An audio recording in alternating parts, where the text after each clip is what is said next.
Hey guys, what's poppin'? Hope everybody's doing well. So today's 9/9/23. Something about the 9/9. I don't know. It's funny because 99 so when I started watching football with my son, 99 was the number of my favorite player, which was Jason Taylor for the Miami Dolphins. And September 9th is I believe, if the rumor mill is true, my niece is getting married today, so that's pretty cool. Congratulations to them, Sam and Cody, and hope that you guys have a wonderful life together and much love and happiness that you both deserve. So yeah, there's that. And then so when we look up 9 from like a spiritual or numerological standpoint, 9s are the endings, right? So a double ending. I don't know truly what 99 itself means to others, but to me, it was always something with my children, right? Because it was football, and back in the day when Jason Taylor was playing for the Miami Dolphins, we all used to sit and watch football every Sunday. You know, my ex-husband, my son, my daughter, myself. So it brings back some good memories for me. But yeah, I did wake up with a little bit of a funk. I'm not sure what that's all about. I know there's a shift happening, and many people are going through that. So there's like that middle phase, right, where you're not quite done, but you haven't quite started yet. And I feel like that's kind of where I'm at, right? Like I have this clearing out of things that no longer serve me, but the things that do have not come in yet. And I'm kind of like in this limbo state. And for me, those of you that do know me personally, limbo and I are not the best of friends.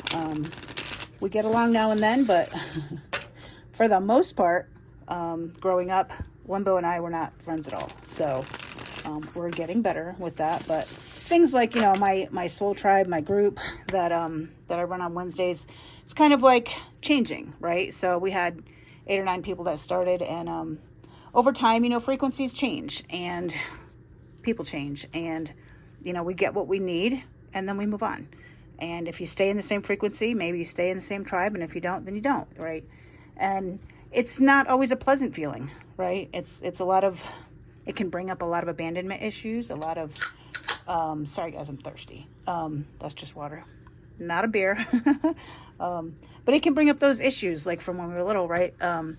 Those of us that grew up with neglectful parents often feel abandoned, often feel unimportant, often feel left behind, if you will. Which ironically is the name of the book series that talks about the revelation and so forth. It was actually a very Christian book series, but I actually want to go back and reread it from a spiritual perspective as opposed to a literal Christian perspective, because I'm sure there's a lot to say in there, and I'm sure there's a lot of juicy content in there that we can dissect and pull apart. The other thing too is so let's see, 9/9. What else can I say about 9/9? 99. So like, yeah, Prince, 1999, that song. I don't know if you guys remember that, but if you're old enough to, gonna party like it's 1999. I'm not feeling the party vibe yet, but you know, it's a thing. So I truly feel like it's an in between for me anyway. I don't know about the rest of you guys.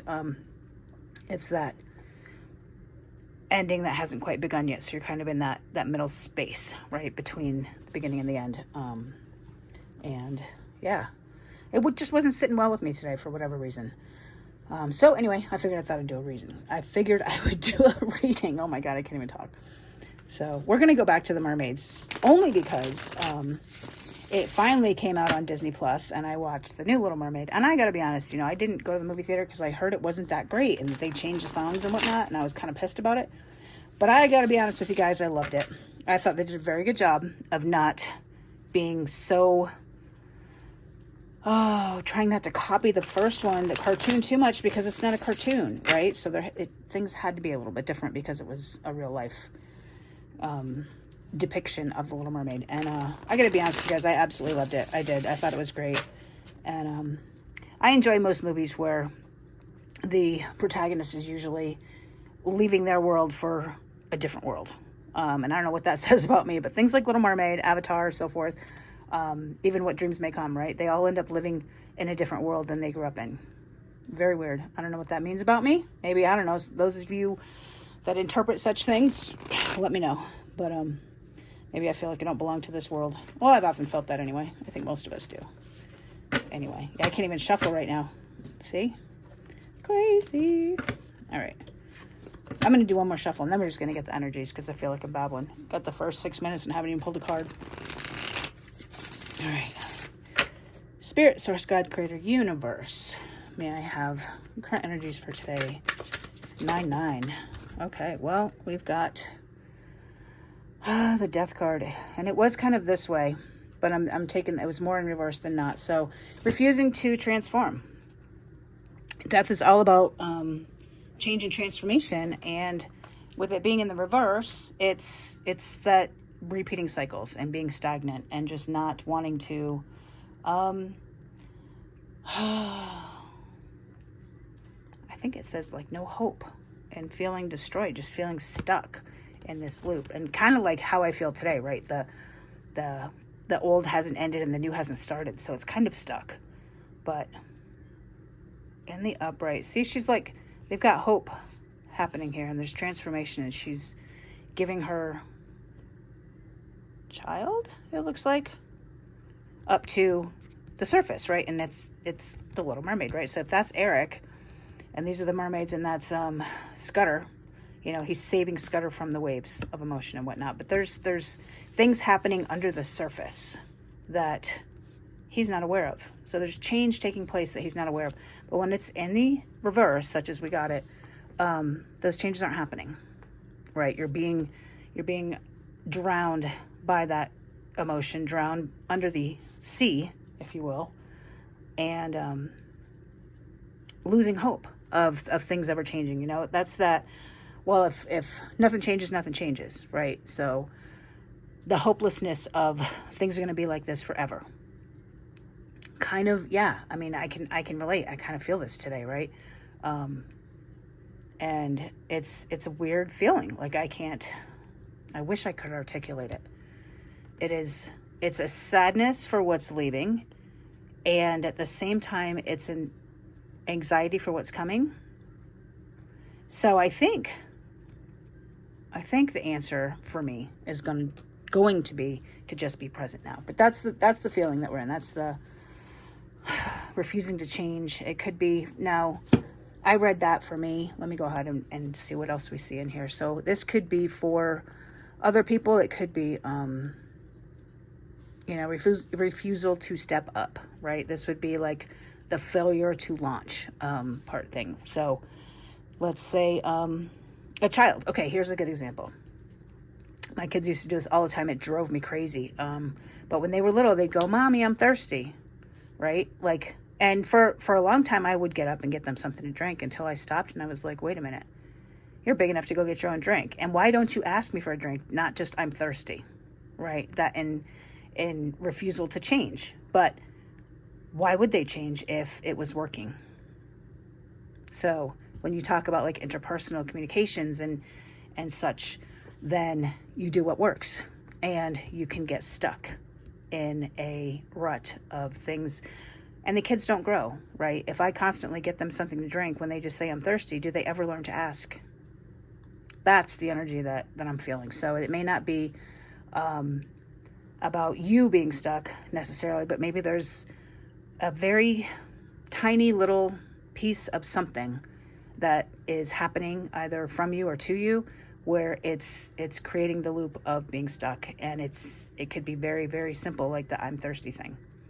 Okay, so that's the energy for right now. Let's see what else goes with this death energy, or stuck energy. What else can you tell me about this death card? Okay.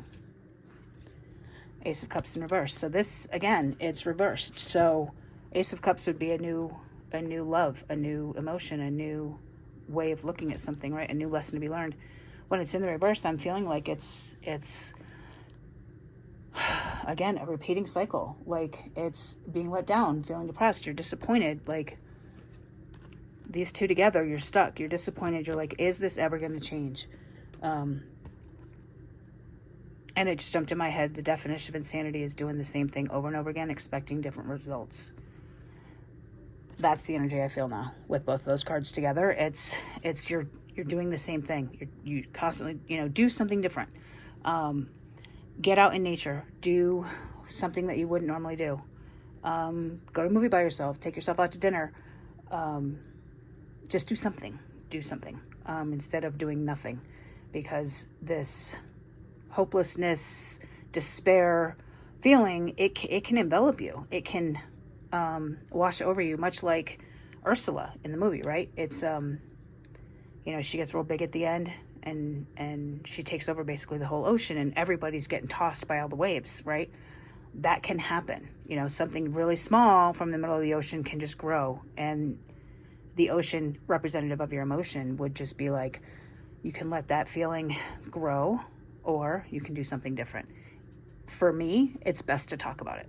But, that might not be what's right for you. Maybe journal about it. Maybe do some art, write some music. Whatever creative outlet you use to get your feelings out, do that, and you'll feel better. So what other advice besides what I just gave for the collective? For Five of Wands. So this is defensive postures. This is defending your beliefs, right? Not letting other people tell you that you're right, wrong, or otherwise. This is just,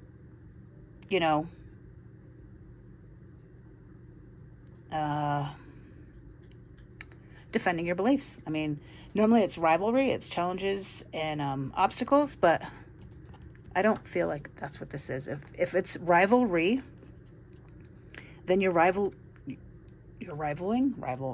competing against yourself, right? Your higher self is daring you in a competitive fashion to do something different, right? Or if this is another person in your life, then maybe, I've had coaches actually that thought they were going to create a healthy competition between two of the players on their team, and all they did was create chaos. So I don't see rivalry. I don't feel like friendly competition is a thing when the coach is pitting one against the other. Anyway, I don't know why that sidetracked right there, but I do feel like this is defending your beliefs. Or at least you feel like you need to defend them, and maybe you don't. Maybe you don't. Maybe if you want to stay stuck where you were, and if you like where you were, then defend that, that's fine. I personally don't, so I'm feeling the funk of it, but yeah, Five of Wands. So this fives mean change. I still feel like it's defending your beliefs, and maybe you got to defend it to yourself. Let's see what else they have to say about the Five of Wands. What else about the Five of Wands? Hierophant in reverse. So the Hierophant to me is that's the knowledge seeker, but also the lawmaker, if you will. And it's in a spiritual fashion. So this would be like the Pope or some sort of religious or spiritual authority. But we got the Hierophant. And in this deck, it's a she. So we got the Hierophant in reverse. And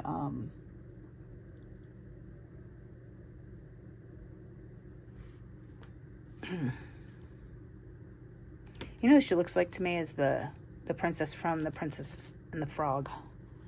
I don't know why. And she was really independent. Like, there was no big romance, I believe, in that movie. And I feel like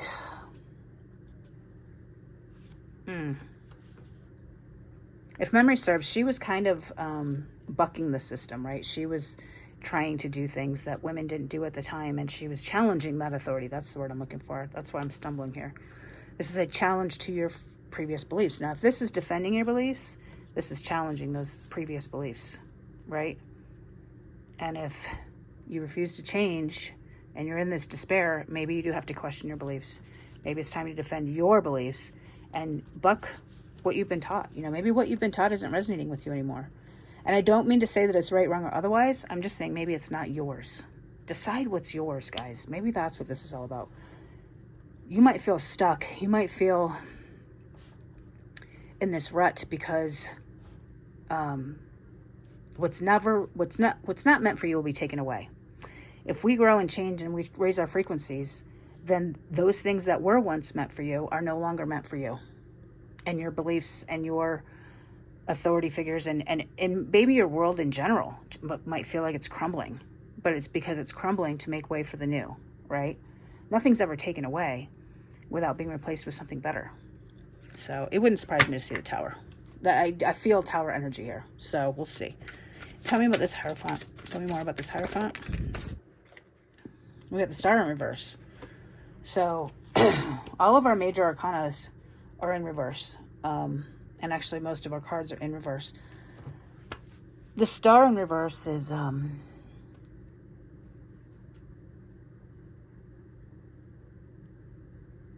I think it's arrogance.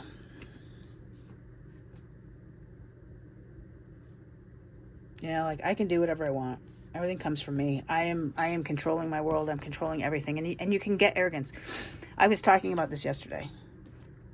This would be inspiring. This would be arrogance. There is a very fine line between being inspirational and being arrogant. And I actually have been saying that all week. So maybe it's a message for me. But I don't feel like this is a bad arrogance. I feel like this is, you need to be a little more arrogant, right?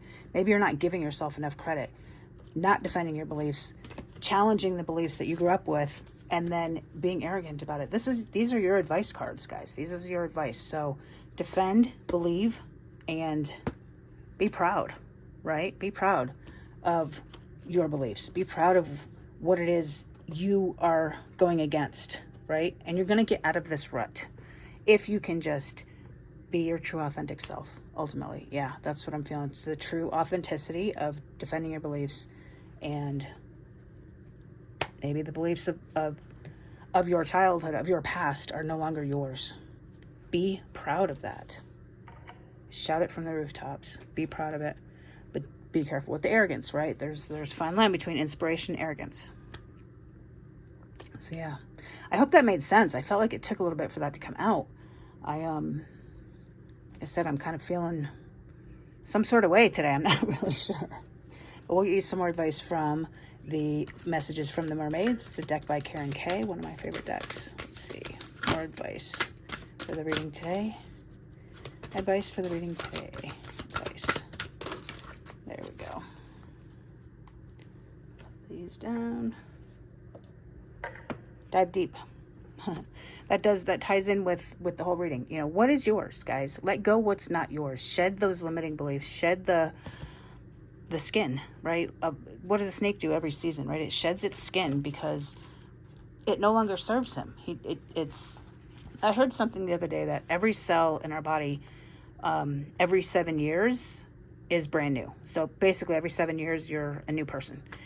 Just like that. I can never remember the name of the ship, but it's a philosophical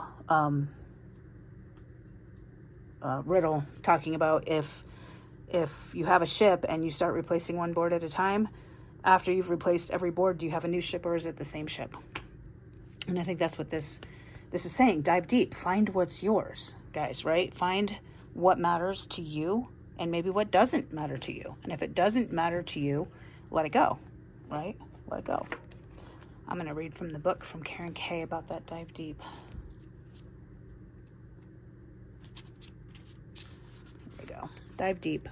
Dive deeply into your current situation and help reveal any hidden factors at play. Relax to feel comfortable and acclimate to this new environment. Mermaids are very much at home in the watery world of emotions. Their environment is fluid, just like our emotions, always flowing and forever changing. As you dive into the depths of yourself, experience the magic and wonder of your beautiful inner world. Embrace this magical and vast aspect of yourself, and know that you're timeless and limitless in the depths of your being. The journey within can go as deep as you wish and can be as powerfully transformational experience. You may like to explore the sacred practice of shamanism. Now that's Freudian slip. We'll talk about that after. You may like to explore the sacred practice of shamanism, which involves diving deep into our shadow sides so we can become healed on deeper levels. Diving deep can reveal many inner mysteries. Learn to observe them with a clear perspective and try to do this without attachment to anything that's discovered. Allow revelations to happen naturally. One way to do this is to watch any inner discoveries as if you're watching a TV screen, but without any emotional attachments to what you're viewing. Another meaning of this card is that you or someone else could be staying on the surface of a situation when it would be preferable to dive deep and explore the deeper meaning of what's really going on. It can take courage to do this, as we often fear the unknown, but usually the discovery isn't as bad as we think, and often it can bring joy and freedom, sometimes from years of avoidance. This card's meaning could also be literal. It could be telling you it's time to go for a swim and learn to dive. That's cool. So yeah, I mean, it plays into the whole reading, guys. You know, this channel is about shadow work. I'm not going to give you rainbows and unicorns all the time. I'm just not, because you can't, how do I say this? You can't grow without turning on the lights in the dark rooms within your home, right? If your living room light is on 24/7 and every other light in your house is off, have you really grown? Have you really grown? You know, I'm going to take you into the corners, into the closets, into the skeletons, into the darkness, and bring light to that. You know, when you bring that to light, things get better. You are able to forgive yourself. You're able to be authentic, which is what this whole thing is saying. Dive deep, find your truth. And my son gave me a shirt and a necklace this morning that was Find Your True North. And that was something that my mother had told him before she passed away. And he was just recently in Minnesota. And apparently everything up there is the North Star, True North, blah, blah, blah. And I found it really interesting because he's 29 years old and he finally found his, you know, in a goofy, I guess, ironical sort of way, found his true north. And I feel like that's what this is saying, guys. Just figure out who you are. What is your passion? Don't not change for those around you, right? Don't not change and then be depressed about it, right? Don't continue to be the person that people want you to be. Be the person that you want you to be. All right. I hope that made sense. I'm going to leave it there. We'll talk in a minute, guys. Much love and light. Hey, guys. How's it going? So, yeah, weird reading. But it's been a weird day, actually. You know how it goes. I'm going to give you the numbers and the names, and then we'll talk about it. So, obviously, the number is 99, September 9th. So, it is kind of a portal. I did look it up just to make sure I was right, and it is completions and new beginnings, but it also means spiritual growth and awakening, right? And my dogs might knock this camera over. Sit down, Dakota. Hi, puppy. Yeah. So then we had the names, Jason, Taylor, Dolphins, Sam, and Cody. So if those names mean anything to you, or that football team means anything to you, or that number 99 with the football player means anything to you, then this reading is for you. Interestingly enough, most of the reading I was talking about defending your beliefs and defending yourself. And strangely enough, Jason Taylor was a defensive end and quite a good one at the time. So yeah, a lot of defensive energy today. We also talked about the movies Little Mermaid and what was the other movie? Avatar, and What Dreams May Come. And yeah, so most of the movie references today were about being in that other world, right? Having grown up somewhere where you don't feel like you belonged, and then finding that place where you do belong, right? And which kind of ties into the reading with the challenging your beliefs that you grew up with. Are they really yours? You know, like in Avatar, he grew up a military person, right? And he was on the wrong side of Avatar, trying to destroy the natives. And then he ended up falling in love with them and realized that was his true north, you know. And Ariel, living as a human on land, was her true north, and so forth. So a lot of that kind of energy. I feel like a lot of us are just changing, and change is uncomfortable. You know, kids get growing pains, you know, and so forth. Yeah, so growing up in changing worlds. The other thing that came up a few times, which I thought was really weird, was the word thirsty. And if you quench your thirst, you know, you thirst for knowledge or you thirst for something, quench that thirst. I feel like that's what that was saying. And then we had, with Ursula, the character Ursula, so I was watching it last night. she didn't defeat King Triton. She actually had to get to him through his daughter, right? And then he sacrificed himself to save his daughter. And then the daughter defeated her, but she didn't do it alone. She needed Eric to do it. So there was a divine feminine, divine masculine that were at war with each other, that when they worked together, they saved everything, right? So there's that.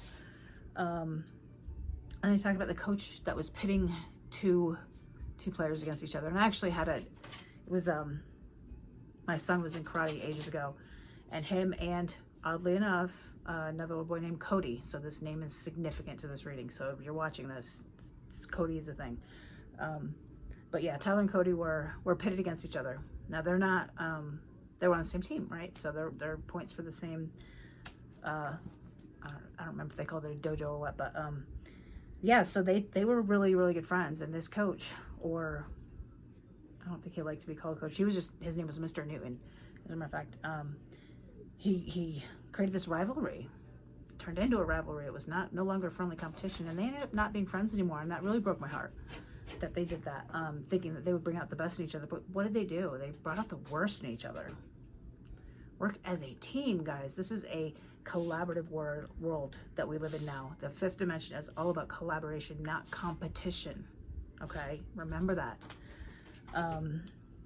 The other thing, the Oracle card hit the Five of Wands. So again, with the defending, quit being so or maybe that was the advice, but a lot of people with that defensive energy, if you can let it down, find your true north, and then defend that, right? Defend that. And then, the ship that I was talking about it's called the ship of Theseus. Theseus. So the premise is, the ship of Theseus is its name, right? And the question being that, if every nail and board and everything is replaced, then is it still the ship?